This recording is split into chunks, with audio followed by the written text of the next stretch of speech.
To first of all agree with everything that's been said and give my own personal view as to why a Plan B is fundamental and essential.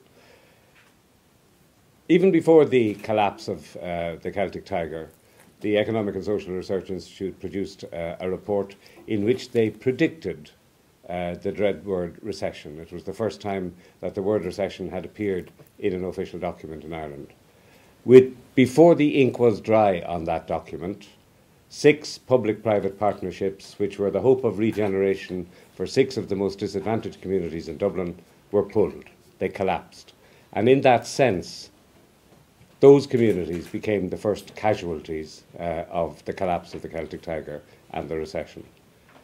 In his first austerity budget, Brian Lenihan reduced income supports for some of the most vulnerable people in Irish society, people with an intellectual disability, people who are elderly, people who lived alone, by €8. And they became the second casualty of the collapse of the Celtic Tiger. In that budget, middle incomes were barely touched, except that there was a small imposition on the cost of a bottle of wine.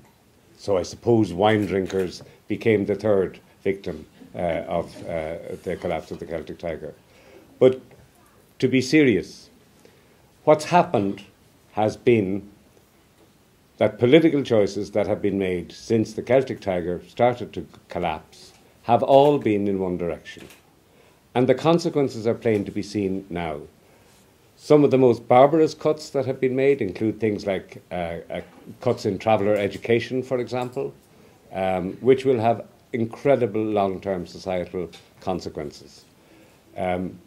Cuts in disability education, cuts in all forms of education support, and now in the coming few months, cuts in residential care, in a wide range of other services.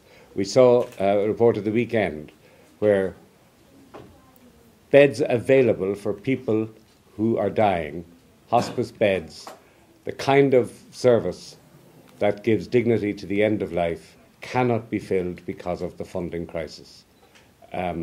So what we have on our hands is not a set of policy choices that are deepening austerity. What we have is an austerity scandal.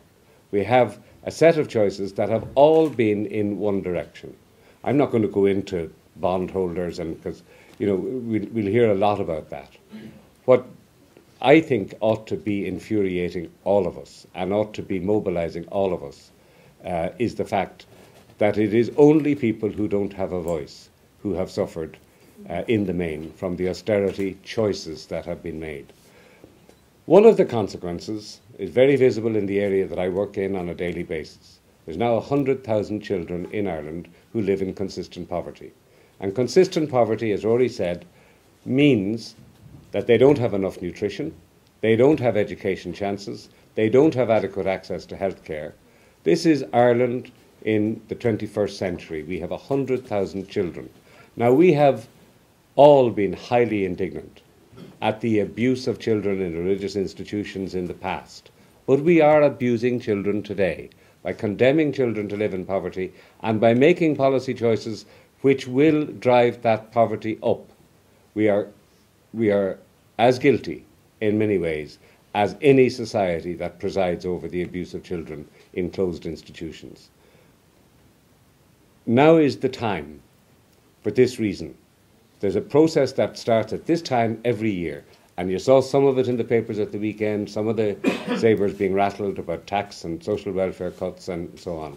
But the process that starts now is a process where government departments have to defend their budgets for the next couple of months, and governments make choices about what is to be cut. After they have decided what is to be cut, they then go on to decide what is to be raised. And the more they can cut, the less they have to raise. So if they can cut everything they need to cut, we won't need to have any debate about taxation in Ireland, despite the fact, as the leaflet says, that we have a lower tax take in this country outside the Baltic states than any other country in Europe. We don't need to debate it if we can cut our way through yet another budget. I say we can't afford to do that. The austerity scandal has to be stopped in its tracks. We can't continue to allow services for the most vulnerable people in Ireland to be cut back again and again and again. And we can't continue to allow more and more children to go hungry and to go defenceless. Thank you very much. Thank you very much.